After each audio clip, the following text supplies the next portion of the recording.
La entrevista central en Info 24. Otra mirada a la actualidad. Bueno, y nos vamos de viaje, ¿eh?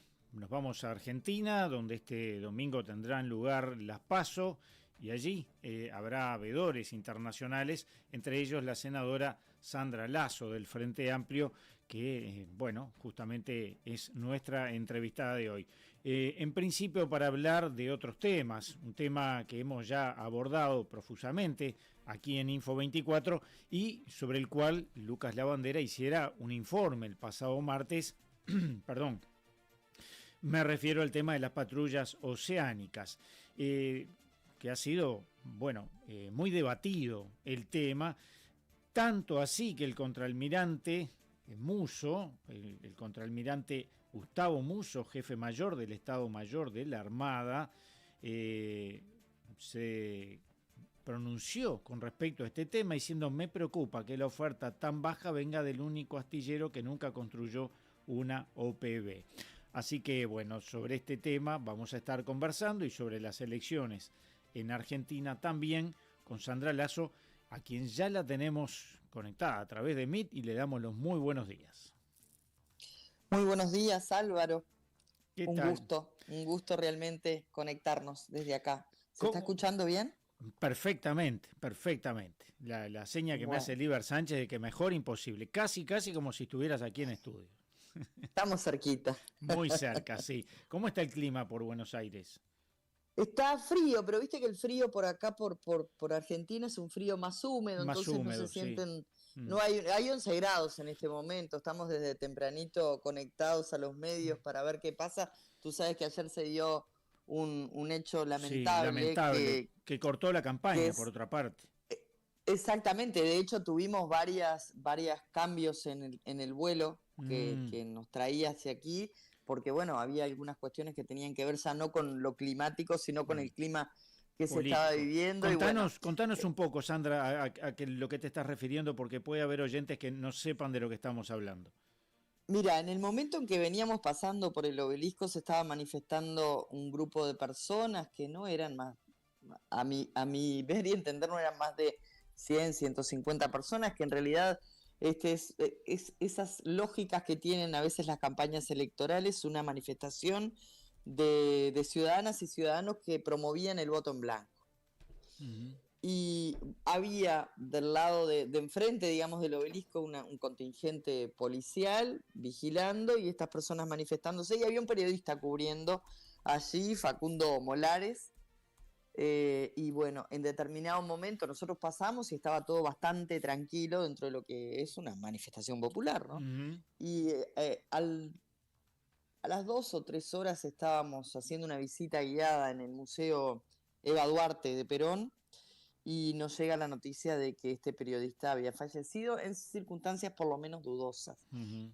Allí hubo un forcejeo aparentemente, y este forcejeo, esta persona ya traía algunos problemas de salud, y este forcejeo, culmina de alguna manera entre las fuerzas policiales y esta persona y los quienes estaban manifestando, y culmina con una muerte que por lo menos es en este momento hay una vigilia y una protesta que continúa. Por lo tanto, estas cuestiones que suceden y que si uno mira el mapa latinoamericano se alerta un poco con lo que ha sucedido también en Ecuador. Nosotros estamos también es una delegación interesante en el marco de la COPAL, de esta cooperación permanente de los partidos políticos de América Latina, de mujeres, y tenemos allí mujeres ecuatorianas que nos cuentan lo que está sucediendo también por aquellos lares, y uno no puede más que ponerse en alerta, ¿no? Porque son procesos democráticos. Fíjate que en este año se están celebrando aquí 40 años de democracia en la Argentina, y estas cosas vienen de alguna manera a empardar lo que es una fiesta democrática que además está compleja desde el panorama. Si tú miras el puzzle electoral en estas PASO, es un panorama complejo para lo que podríamos llamar el oficialismo. Pero complejo para la región también, ¿no? Y complejo para la región, donde los liderazgos, aquí hay como una crisis bastante importante de liderazgos, ¿no? De la conducción de los partidos, y eso, si tenemos en cuenta que los partidos políticos son el pie fundamental de una democracia, ahí nos tenemos que entrar a preocupar todos, ¿no? Sí, estaba viendo hace un ratito y ahora volví a él, página 12, que justamente Ujú. su principal nota en portada en la web tiene por colgado: el fotoperiodista Facundo Molares falleció tras ser golpeado por la policía porteña, y el título es "La represión mata", ¿no? O sea, no le hace descuento al tema con respecto a esta muerte, ¿no? Totalmente, Ujú. totalmente así, por eso esta vigilia. Hoy hubo otro asesinato, sabes que hace un par de días asesinaron a una A una niña niña. Ujú. para, para robarle la Mm. mochila, hoy mataron a un médico y le robaron el auto. Entonces, todas Ujú. estas cuestiones que también conforman una América Latina en ebullición desde el punto de vista de algunas situaciones violentas, pero que, bueno, como siempre decimos, ¿no? Es algo para pensar y para pensar también en clave de integración, sin duda. Sí, hoy de mañana, con respecto a otra cosa que decías justamente de nuestra América Latina, Ecuador, Quinto Lucas nos mandaba allí un mensaje que hizo llegar en principio a la población ecuatoriana, pero no solo, Luisa González Daluces, ¿no? Un mensaje que intenta hacer por la paz, por la esperanza, por un futuro mejor, según lo titula, en un Ecuador que está al rojo vivo en estos momentos, en plena campaña también.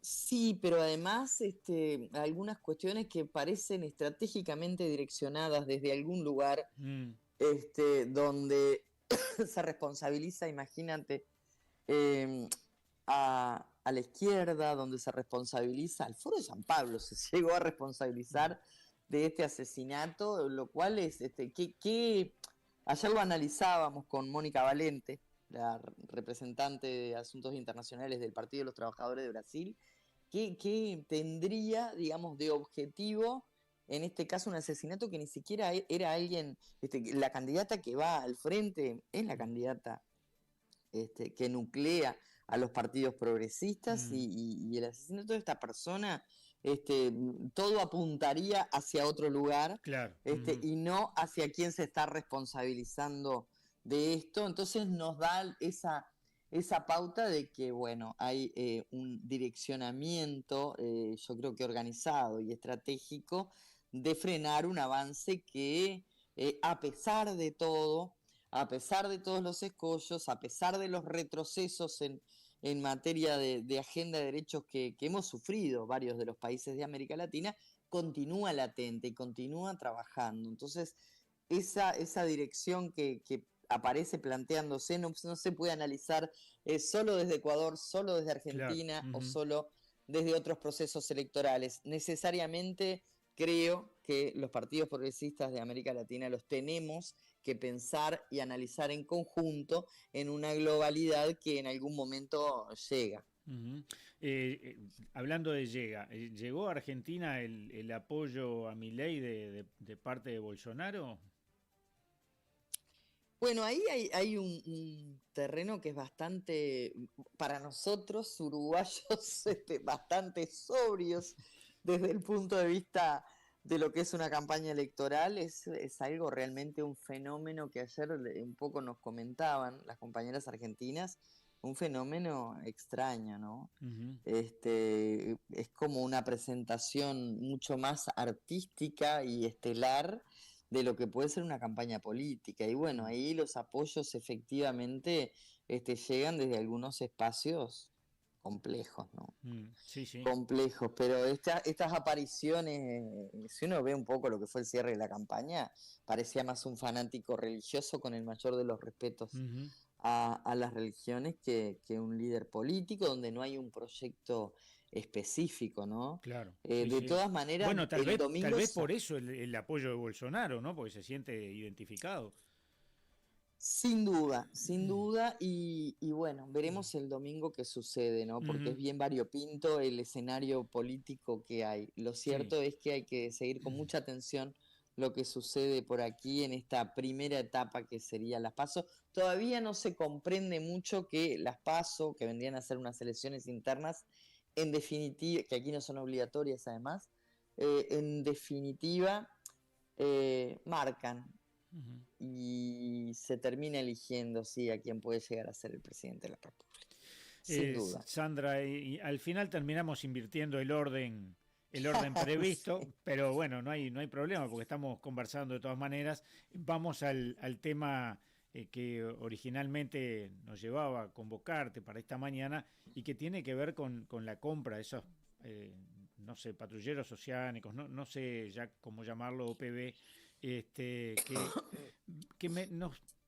¿Por qué la convocatoria para hablar de este tema? Un tema que parece que ya hubiera quedado en el pasado.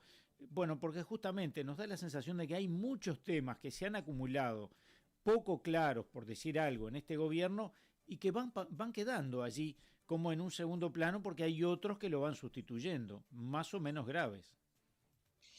Sí, Álvaro, lo que me está planteando tiene que ver con un análisis súper profundo. No nos daría el informativo de la mañana para tratarlo porque tiene que ver justamente con algo que nos apasiona y que es el tema de la comunicación y estas noticias que surgen segundo a segundo, que no nos dan el tiempo a profundizar sobre algo cuando al rato aparece algo que hace olvidar lo otro. Y además con distractores, ¿no? Porque hay agentes políticos que sacan el tema central de la discusión e instalan otros.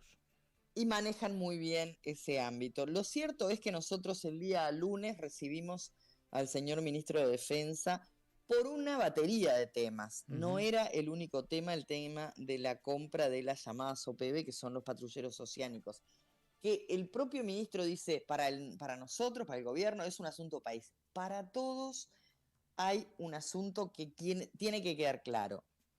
Hace muchos años que el sistema político ha acordado, por lo menos, la necesidad de la Armada, de parte de la soberanía nacional, de contar con herramientas, en este caso la obtención de 2 patrulleros oceánicos que cumplan determinada función. De eso nadie tiene dudas, nadie coloca ningún, para que quede claro, palo en la rueda.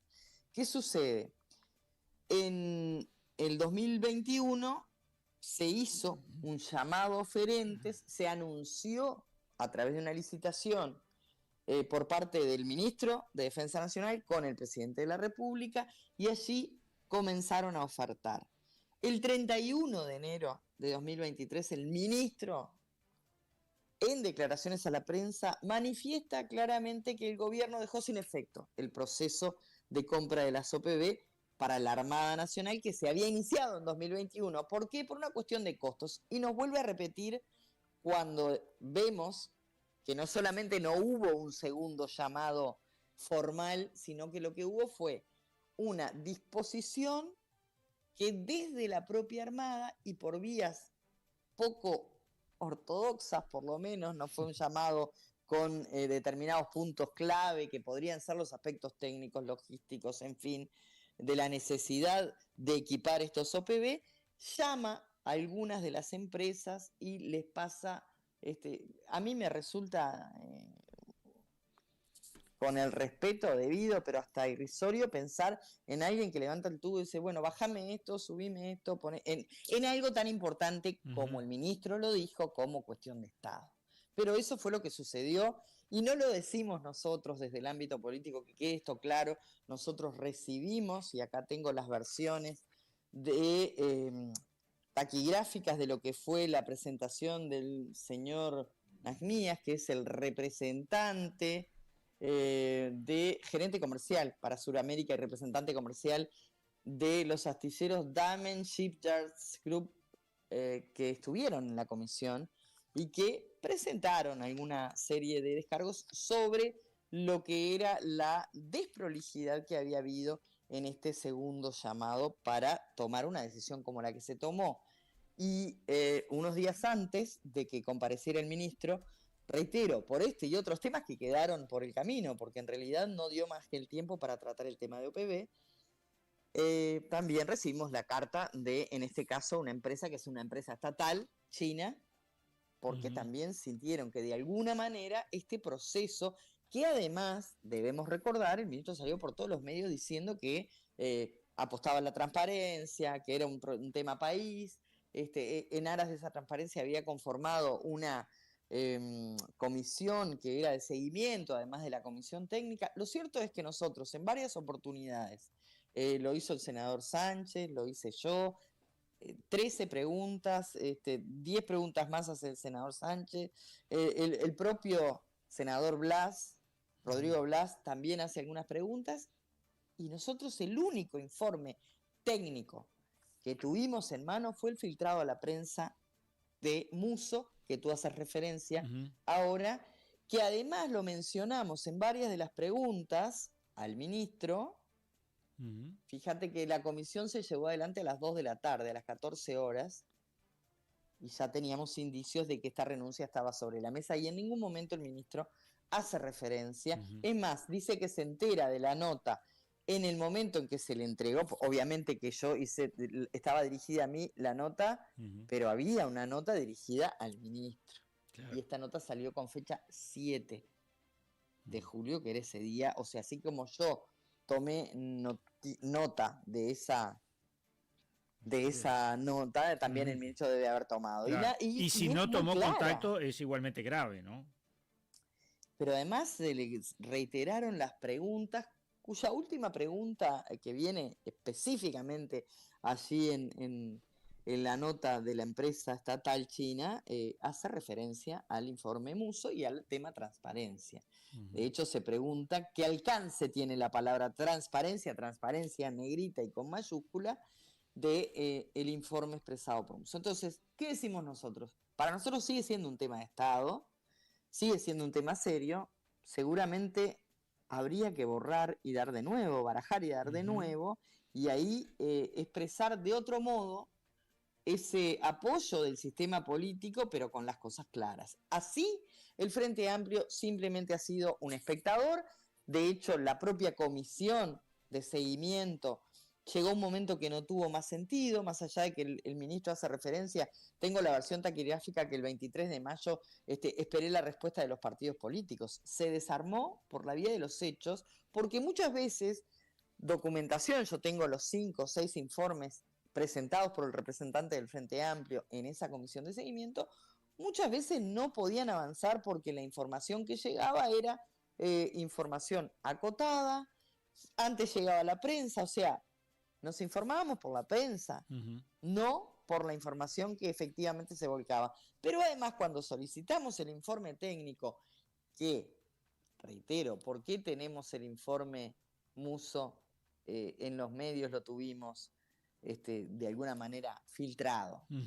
Y porque era un informe discorde a lo que el resto pensaba. Y el ministro dice ahí algo que yo me traje hasta la versión taquigráfica, porque dice, mire, presidenta, la Armada, todos se forman en el mismo lugar, todos tienen la misma formación, no podemos sesionar en asambleas, por lo tanto fue el almirantajo el que toma la decisión. Está bien, tendrá la expertise técnica. Yo creo que dentro de la Armada hay, sin conocer mucho de técnica, pero asesorándome, hay compartimentos específicos que atienden desde el punto de vista técnico lo que necesita, en este caso, un patrullero oceánico para funcionar acorde a los costos que se manejaron, ¿no? Que también fueron difusos. Está bien, todos se forman en el mismo lugar, pero hubo un informe que fue discorde. Por lo tanto, si usted me dice, no, pues, además me molestó bastante que se diga, usted sabe lo que sucedió en este país cuando las Fuerzas Armadas sesionaron en asamblea, pasaron cosas muy dolorosas. Y eso también hay que analizarlo desde un lugar en que yo no puedo responsabilizar a oficiales y a personas que hoy tienen el entorno de 40, 50 años de responsabilidades que le atañen a otras personas, a otro momento histórico. Creo que incluso eso yo lo sentí como una falta de respeto hacia quienes, bueno, hoy están bajo su mando y en realidad no tienen por qué cargar mochilas que no les pertenecen. Sí, entonces, no sé si no hay como una suerte de amenaza encubierta, hasta podríamos decir, pero bueno, vamos a salir de ese terreno por las dudas. No, y lo cierto es que de algún modo no se sesiona en una asamblea general, pero hubo una asamblea que tuvo votos discordes. Claro. De hecho, en 5, 2 personas opinaron que no era pertinente y además dieron detalles técnicos que yo no los tengo en otro lugar. Claro. No los tengo, en otro lugar no aparecen esos datos técnicos. Por lo tanto, con respecto a lo que decíamos, esas declaraciones de Musso nunca fueron desmentidas. La falta de información que hubo sobre el proceso, la inequidad en el trato de los oferentes, se visita solo el astillero Cardama y el resto no. Un astillero que, más allá de que sí, se nos muestra una nota de aval de la seriedad de la empresa por parte del gobierno español, pero que no tiene experiencia en esto. Nosotros tenemos por acá la experiencia de Damen, por ejemplo, en lo que lleva entregado, ya fíjese, desde hace casi 100 años, entregados 6.500 buques en todo el mundo, y en el momento están entregando 150 buques por año. Estamos hablando de Damen. La empresa china, otro tanto. Posee 7 astilleros, 147 institutos de investigación, unidades de negocios, empresas cotizadas, activos totales por 790.000 millones de yuan, estamos hablando de 112.000 millones de dólares. Hay un aval frente a una empresa que, al parecer, frente a esta, parece una empresa familiar. Entonces, esto de la transparencia, que el ministro ha dicho más de una vez que para él es sacramento, nos preguntamos si se puede realmente asegurar que este proceso tuvo realmente un tratamiento de ese carácter, ¿no? Del carácter. ¿Y cómo sigue el tema? Ya nos quedamos sin tiempo, pero en síntesis, ¿cómo sigue esto? Mira, me ha preguntado varios integrantes de la prensa si estamos pensando en una interpelación. Nosotros, en principio, seguimos analizando este tema porque el negocio no está cerrado, porque el Tribunal de Cuentas tiene que opinar y nosotros queremos saber qué opina al respecto, pero también estamos tratándolo a alto nivel político porque es importante tomar contacto desde esa altura, ¿verdad? Desde la altura de lo que corresponde, política de Estado y con quién corresponde. Por lo tanto, no descartamos algunas movidas políticas que tienen que ver con el tratamiento como corresponde para que el Frente Amplio de alguna manera se sienta contenido en esto que hoy es una decisión que toma el ministro de Defensa con parte de la Armada y una empresa en particular. No puede decir que esto sea un proceso país porque no lo fue. Sandra Lasso, muchísimas gracias. Antes de despedirnos, ¿una referencia a las caravanas? Las caravanas son motivo hace mucho tiempo de comentarios. Bueno, lo bueno es que son producto de las manos artesanas de los amigos de Casa de los Artesanos de ahí, de Montevideo, lo cual me da mucho orgullo y las paseo por todo el mundo porque realmente son muy, muy características de esa artesanía nuestra que es maravillosa. Sandra Lasso, muchísimas gracias por estos minutos en Info24. Buen fin de semana. Seguramente nos vamos a comunicar para ver qué está ocurriendo, qué ocurra el domingo allí en Las PASO. Así que volveremos a comunicarnos en estos días. En un ratito ya salimos a trabajar al centro de cómputos, a la Casa Rosada, en fin. Tenemos una agenda bastante nutrida, así que un fin de semana de mucho trabajo. Gracias, Álvaro. A ti. Chau, chau.